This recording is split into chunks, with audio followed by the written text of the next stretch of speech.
Hello and welcome to um, our podcast with Nahla and Shabana. And today we'll be talking about Eid, right? Yes, and you are? And oh yes, I'm Ahmed, of course. He introduces us the guests and forgets himself. Um, But I mean, because we're guests, guests come in our cultures, don't we kind of put guests about ourselves above ourselves? yeah, exactly. Yeah. It's not about yourself; it's about the guests. Exactly. Absolutely. Thank you, thank you, thank you. Yeah. It was known. I feel good now. All right. Yeah. But as you said, we are going to talk about Eid. Yes. Yes. What is Eid? What is When Eid? what is Eid? When is it coming? That is a wonderful question. Do you guys actually know what day it is? It's coming in like 4 to 5 days. I'm not sure what day it is, but we'll say Today is the 8th, and I think Eid is supposed to be either on the 12th or on the 13th. And Yes. it kind of depends on how long Ramadan is going to be, whether it's 29 days or 30 days. I think that's how it goes. session. Yes. So it's either Wednesday or Thursday. Is it weird that I'm hoping it's on Thursday because that day is off anyway? So then I can just with peace of mind, just go to eat prayer. Hopefully there is eat prayer. Oh man. Normally I'd say yes, because like if it's on Wednesday, you'd get an extra day off. However, as a person who forgot to apply for her own day offs, I do hope it starts on Thursday as well. But I think it's always like really terrible to get that day off because you're always like, hey boss, I'm gonna need the 12th or the 13th off. And it's like, which one? I'll let you know the night before. It's like, and it's not the best look. No, I just take both of them. Well, rich Yeah. people, so I can't afford to do that. They're like, oh man, you gotta come. And it's like, it's a Come luxury on. being able to like take both days off, man. It is. No, it isn't. I think we can afford to take some days off. We can make up for it on Christmas Eve and Easter and stuff like that when non Muslims can they need to take off. So then we do the night shifts or the I don't know weekend shifts in return and That's fair. compensate for it. Yeah. True. I wish my bosses did see it that way though. I feel like a lot of the time when you're asking for like a religious holiday, they're always like, "Oh, But okay, so you get extra holidays." It's like, no, man, I don't. I just want to celebrate with my family. Please have mercy.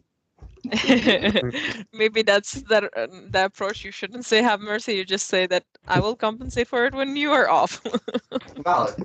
There's definitely better ways, more diplomatic ways of doing it than I do. I will admit that much. Yeah. It's a thing the longer you're in the workforce, the more you realize that it's a job and you as a worker are replaceable and the job itself is not should not be important in the rest of your life. And sorry, I'm just going to sound like a grandma right now with this kind of advice, but No, 100% it's agreed though. yeah, Like it's good to straight up. prioritize you and work and everything else will follow along. No, I absolutely agree. It's like I feel like the older you get, the quicker you realize that exactly you are so replaceable that like you might as well do what you would want to do, but rather don't think about your actual career through the eyes of your employer. Just think about it through your own like eyes. If you think it's worthwhile, then it is worthwhile for you, I suppose. I kind of agree. However, I'd say it's not necessarily about the age and the older you get, more about what you feel in your working environment and how Yeah, how you feel inside it. That's fair. and the work experience in general. Like you can be really young and have like 10 years of work experience because you started like at 13, 14, you know? But hey, I think we're kind of getting off topic.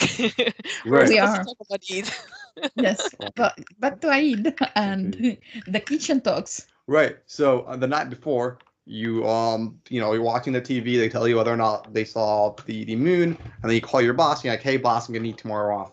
And then you take tomorrow off, and what do you do on Eid? Well, for us, Oh yeah, before actually Eid, very important point. We I gotta talk was about the Eid going cookies. to Sorry, I was cookies. going to ask how you have all the feast on the Eid day. So right, you're building up your tolerance to not eating food because you haven't eaten during the day for the last Oh 30 my days, God. right? Okay. And then you prepare all the cookies in the world. There's like a million different types of cookies, and they're amazing. Now, unfortunately, because you just spent the last 30 days fasting, I can promise you that people have like 2 cookies at most because they can't fit any more in their stomach. And yeah, that's just It at least my depends on the person. Can I question There's that? yeah, so just hold Ahmed to that, by the way, Nahla. So if he has more than 2 cookie, you'll be like, I'm sorry, didn't you say on live thing that you cannot eat more than 2 cookie? So you okay. can have the rest of them. I'll say 2.5 cookies, and then maybe we'll split the difference when the day comes. We'll see, inshallah. and a half a bag of chips. Oh, and chips, and they get really Oh. thirsty too, bro. And it's like, You guys are making me hungry right now. Can we? but You signed up for this, dude. real talk though, real talk. The best part of Eid, nothing to do with any of the cookies, whatever. It's that nice morning cup of coffee that you get. Yes. It is God. beautiful. Somebody It's just, that does not drink coffee, so I'm sorry, I can't relate. Cannot in any way, shape, or form relate. I'm Sorry. not ashamed. You're missing out on nothing, but it also feels amazing because I've been deprived for the last 30 days. You drink tea. Yeah, but I'm not even that big of a tea drinker. I'm actually an embarrassment to the Afghan culture. Afghans consume green tea like it's like green. We have Like it's green water. tea in our blood instead of in our veins instead of blood. But then I am a disgrace to Afghan culture because I don't drink tea that much. So what do you drink? Just like Water. Water, mainly water. Water. Or liquid Look fat, at this health whichever you person want to thing. think about. She is a healthy person. How can you get through life without a caffeine addiction? I feel like that's impressive. Not gonna lie. I I compensate think she for has it, but passed the age where people develop the caffeine Addiction. Yeah. Oh, That's probably usually most people I've talked to, it happens during high school. this is fair. oh, Wow. I went to IB. IB is a very stressful school. Oh, you went to IB? He is an Yes. IB graduate. Oh, another fellow IBer. Hi. Hey. I didn't know this. So, okay, now this is even more impressive, the fact that you went through IB and you did develop caffeine addiction. I'm going to say either you were supplementing your caffeine from elsewhere or you just had like pure adrenaline running through your blood like the whole time. I can't see another way. The second one. Knowing Shabana, I'd say it's the second option. Okay, fair. You're granted your leave on this one. So hey, how do Egyptians, by the way, prepare for Eid? Like, you guys mentioned cookies. What does that mean? Cookies. Well, Cookies. actually, right now, outside of this room, well, for anyone who doesn't know us, Ahmed is actually my brother, and we are sitting next to each other right now. We are while recording this. Oh, Hi. yes. Walaikum hi. Outside this room, there's like 4 people around the dining table. They are making kahk. Kahk. Yes, kahk is the traditional Eid cookies. It's usually filled with either walnuts or a filling made out of honey And butter. and butter. A lot of butter. It's very tasty. It's amazing. It's just like this yeah. honey butter, like kind of, it's almost like a dough made out of honey and butter. And you like roll into balls and you put it inside and it melts in the oven a little bit. So it's like kind of like chewy and stretchy. Very nice stuff. Yeah. I'm going over to Ahmed's because he knows how to bake this apparently. So I'll be coming over. You have to make me some. He knows the technicalities. He's never done it. See, this is the other part too, because like, there's so many cookies being made that it becomes a little bit of more of like a social, familiar, like kind of event. Like you sit down to make Eid cookies, right, with the whole family, and you're all like rolling out the cookies, making the stuff. Obviously, you're not actually doing the hard work, like the hard work and like making the dough and stuff. Obviously, my mom takes care of that. Yeah, obviously, the mom of the family does it. Yeah. Right. So really, we're there for the fun part. Kind of, how like Finnish people, they'll do like gingerbread cookies at Christmas and they'll like stamp it out, that kind of thing. So you got that kind of experience, I guess. Where like, play with the dough, make your own doll with the cookie and let the mom Yeah. tell you what the Do you guys like I'm talking about the children of the family. Well, I mean, adults do it too, but let's talk from a children's perspective, or children, offsprings. Do you guys also do what as Afghans do whenever there is like baking, and if it's sweet baking, they basically you eat most of the dough raw because it's so good. Okay. Now, as children, my mom never allowed us to do this too much. Like we were just not. You guys wasn't- have missed out. I'm not. I'll say I No, didn't. we stole it from mom. This is true. Okay, I was an honest man, you know. I would.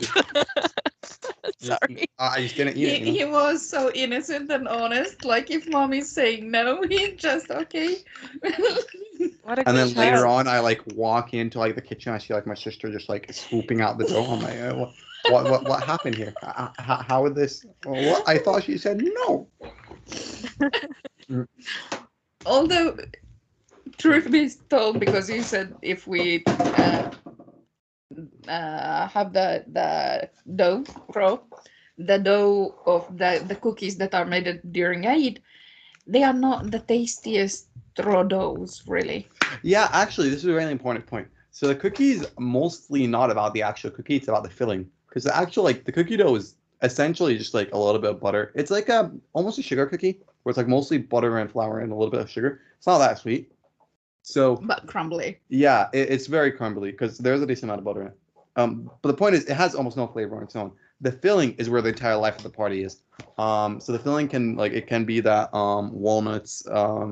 It can be the honey and the and the butter. But also there's this other one which is called mamoon, which is slightly different in that the filling is made out of this like date kind of dough.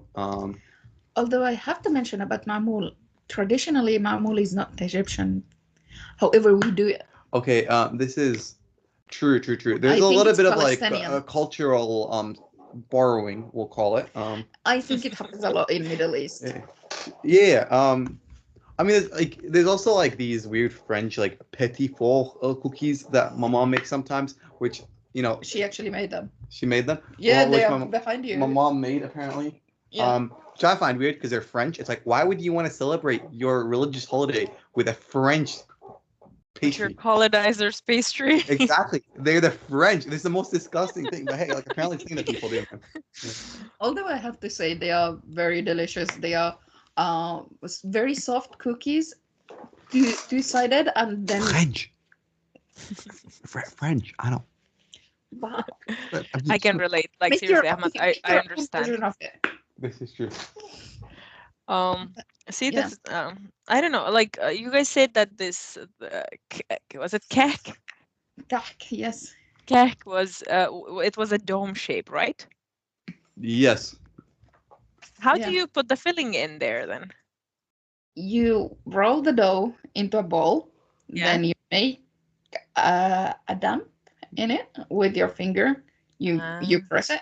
You put the bowl of filling inside of it, and then you just roll it into a ball. And then you have two options. You either make The kind of dome shape with like your fingers, and then like you decorate it. yes, or either you have like kind of a stamp where you put it, and it. We don't tell people about the stamp. So you bake the filling with the dough. You don't you don't fill the dome afterwards. No. No. It's all baked together. Okay, all right. That is And that's interesting. also the thing with the honey butter thing, by the way, which is when it's baked with it, it also like the butter melts a little bit enough to like give it this like kind of like stretchy, like almost kind of like similar to the texture of like toffee or like kind of caramel, where it's like Yeah. it pulls apart a little bit with the honey. So that's why they're very nice. Yeah, well, the honey filling actually is like cooking the butter and the flour on the stove first. Right, it's So- already yeah. Sure. So it's kind of a very thick Play-Doh kind of consistency. And then you put it into the filling. So it's not, when it goes into the oven, it's not totally runny.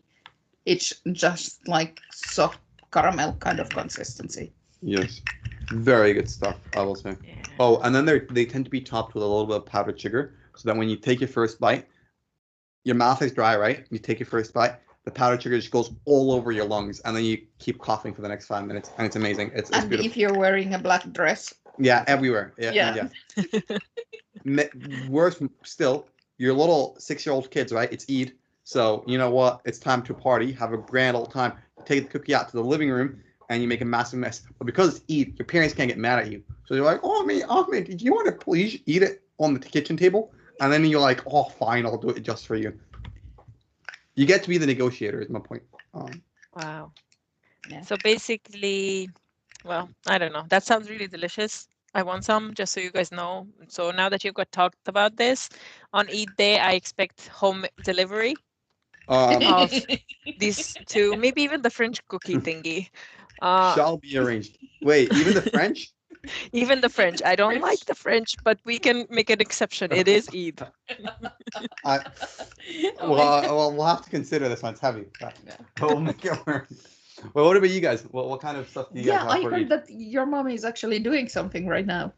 Yeah, right now. So if you guys hear background noise, it's because our kitchen is combined with our living room, and I'm sitting in the living room. And so she right now is making, it's not specific to Eid, but it is like this sweet bread called rot. So it's basically dough, butter, sugar, cardamom, and some people put rose water in it, but you don't have to. So you just mix all of those, and then you bake it, and then you put like you make different shapes on the like face of it. You do like most people do flowers and stuff like that, and then you bake it, and then it comes out, and it's this fluffy, soft bread that's sweet, and you basically have it with milk. So that's what she's making, in addition to my favorite cookies, which is this crumbly semolina, I think, type of she makes a semolina with regular flour and again lots of butter and sugar. And then and then she like draws patterns with pistachio on top of it. So those are the two things she's making right now. She's doing it without me because she said that if I wait up for you to be done with your podcast stuff today, I'm never going to get it done. So she started without me. Valid. She Yeah, has a definitely. My mom she is, has a trust on us. yeah, like, I mean, that's a typical mom thing. They're like, if I wait on you kids, I'm never going to get anything done. I don't know why I have an accent now for them. And it sounds the Russian. Anyways. Why does it sound so familiar? But those are basic stuff. When you guys were talking about stuffing, I thought of this thing called cream roll. That's what we literally call it, cream roll. It's made of puff pastry. You basically get the puff pastry and roll it around something to make a roll out of it, like a cylinder-shaped roll. Then you bake it. When you take it out of the oven and it's cooled down, then you fill it with cream. I think it's called book or something like cream Oh, that the, from the cream cheese. yeah, well, cream, we don't use cream cheese, we use actual cream that's gathered from the curd from the top of the milk. Okay. But you can mix it with Oh. cream cheese. It has it gives it a better consistency, I think, at least in this environment. In Afghanistan, it's completely different.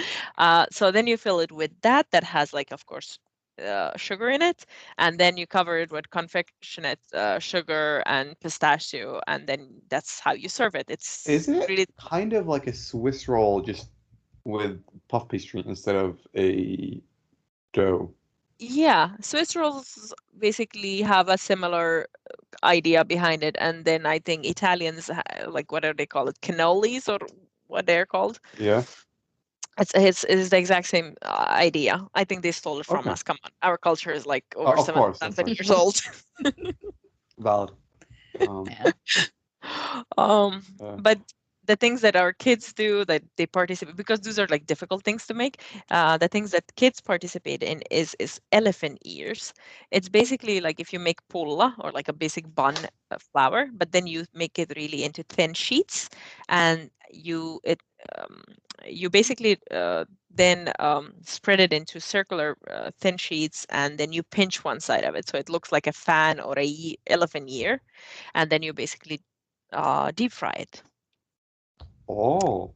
Yeah, then it becomes like this crunchy. Wait, it's almost like a donut. Or Well, is it like less Donut fluffy. is fluffy. This is crunchy. This because This this is is a thin just sheet Okay. of flour. it's almost more like a crisp kind of thing. Yeah. Okay. So then, like that's what we did as a kid, and I like that's what I was craving earlier. I was telling Mom, I was like, I want to make elephant ears. We call it goshifil. Um, and she's like, you should get up. I was like, but I got podcast stuff. So, Wait, uh, what's it flavored with? Like, what's mean like favorite profile, or is it? so the elephant ears, it is basic dough, butter, sugar as usual, and then if you don't put sugar inside it, then you can cover it with honey. You can put it. You can cover it with syrup. You can cover it with confectioner's sugar. You can cover it with pistachio. Basically, a lot of nuts and sugar. Okay, so there's a lot of kind of like variability to it. Very Yeah. personalizable. Yeah.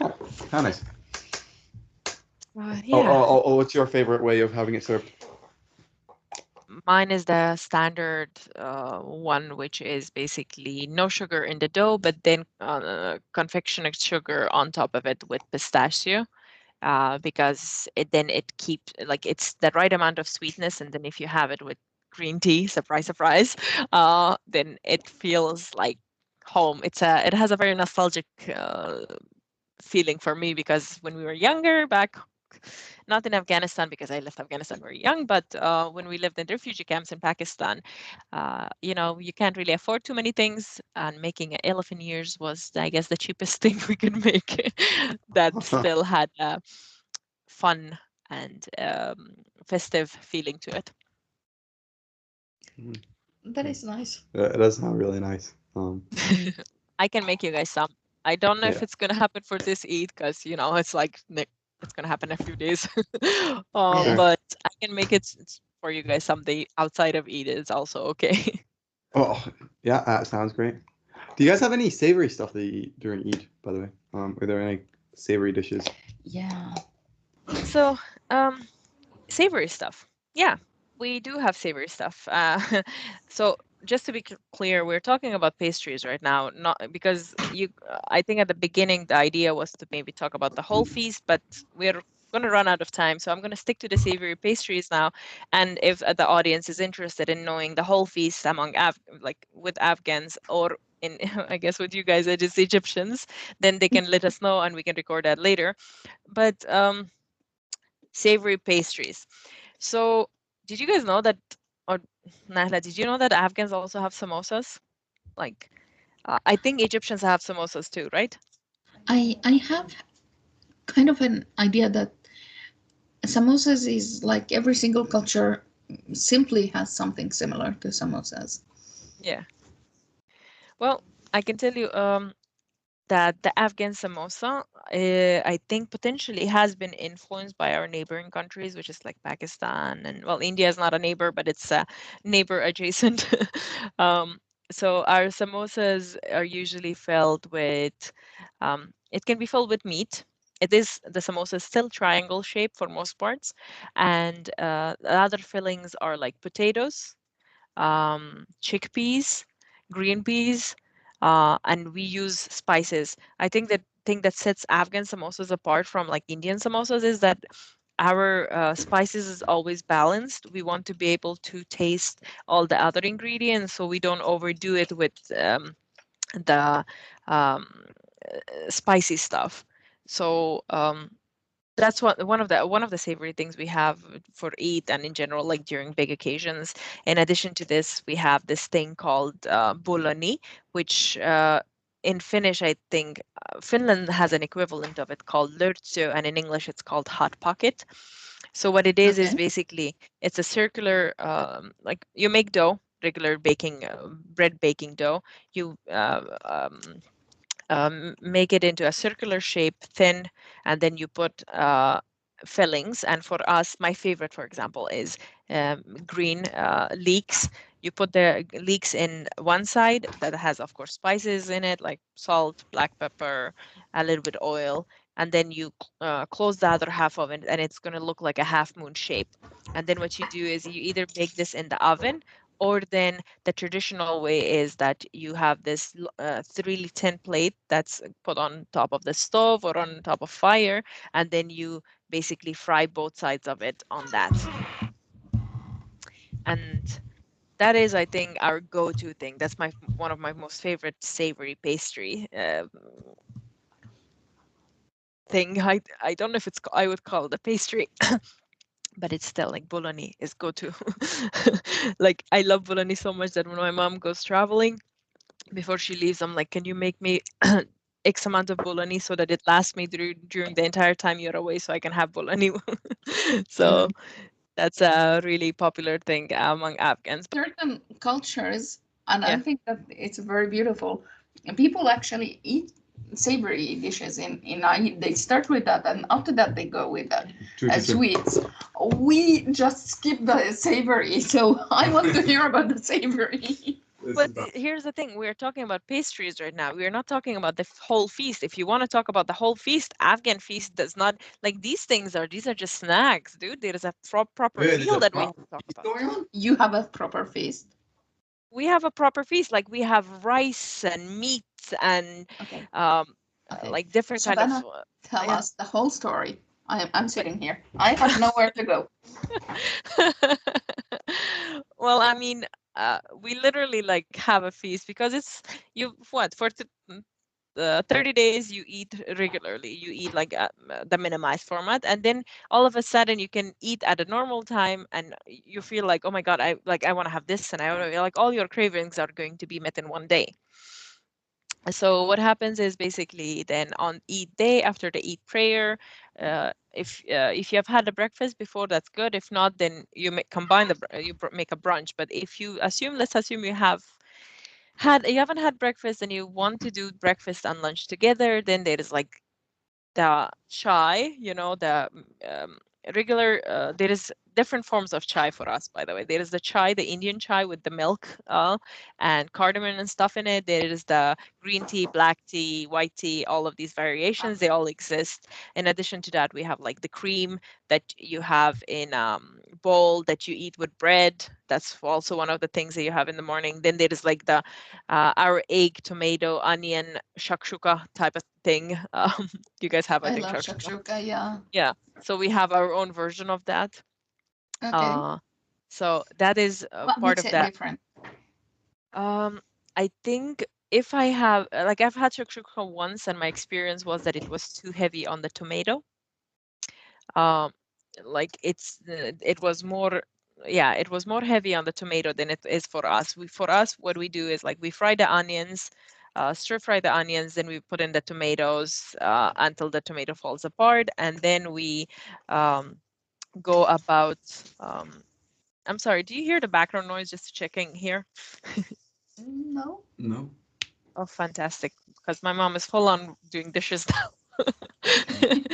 Sounds great. She's living her extra life and just doesn't care about us anymore. Yeah, she's like, you told me at 6. I'm like, yes, but I'm recording something else. And she's like, no, but you told me at 6. I was like, fine.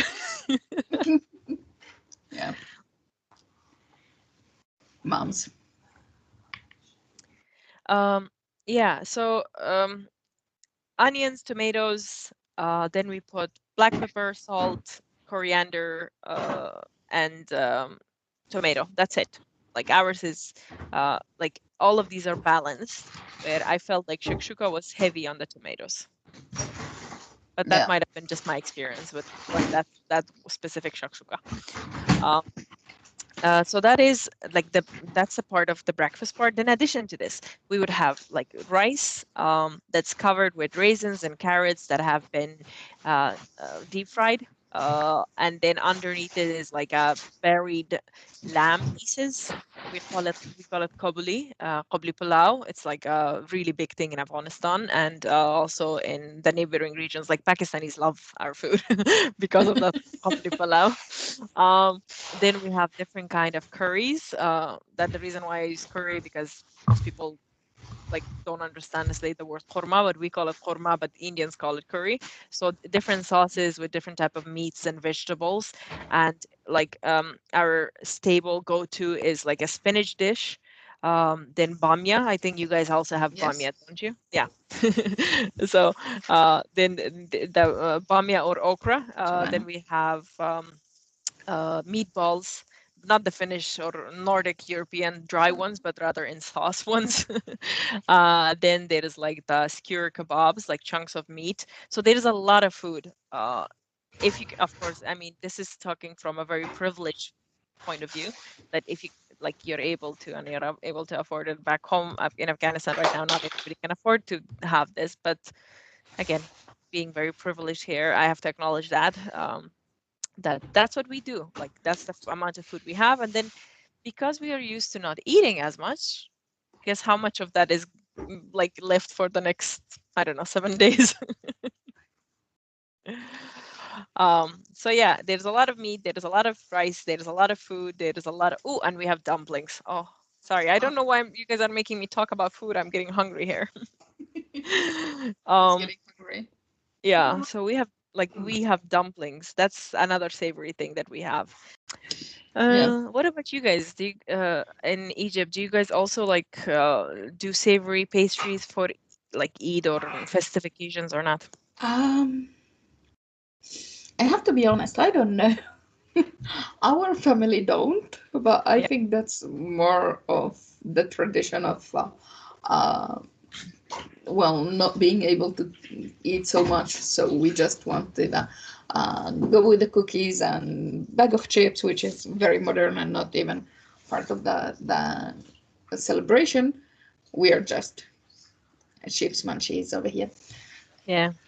Well, but that's the thing. Like each family, of course, has their own tradition, and everybody does things their own way. And when I'm talking about the fact that like Afghans have big feasts, of course, I'm talking from a place of a privileged Afghan that it lives here, that's safe now, that can afford to buy food. I think earlier when I was talking about the elephant years, and I said that we couldn't afford anything else. So like. It's very much dependent on your own situation, and if uh, you have the possibility to go big, then you go big, and we also do go big. And what happens is like most of the food just stays in the fridge for like the next couple of days because we are used to not eating a lot during Ramadan, you know. Yeah, true. But yeah, we should definitely, I think, combine our family traditions at some point and do the baking and cooking for Eid together and see what it like what it will Definitely. look like. That would be very interesting. I would like to see how your French stuff mixes with ours. Yeah. Oh, The oh French my stuff goodness. and the kak. Kek. What was the other Yes. one? Mo معمول. Ma'mul. Yes. Kek, Ma'mul, and French stuff. Yeah, Hey, I think we're running out of time. we are. I think I want to say thank you to Ahmed for bringing us together. And I had fun. Sorry that this was a bit all over the place, my train of thought, but I think we're okay. I hope you Yeah. guys had as much fun, right? The audience We and had you we guys. had fun and we've learned a lot.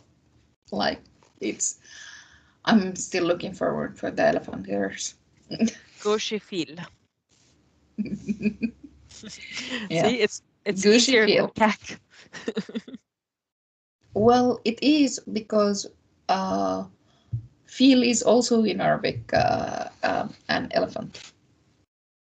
So Yeah, gushy is on the harder part. Gushy yeah. feel. Gauche means ear, Yeah. and then feel is elephant. So Yeah. gauche feel, like Gushy feel. elephant's ear. Yeah.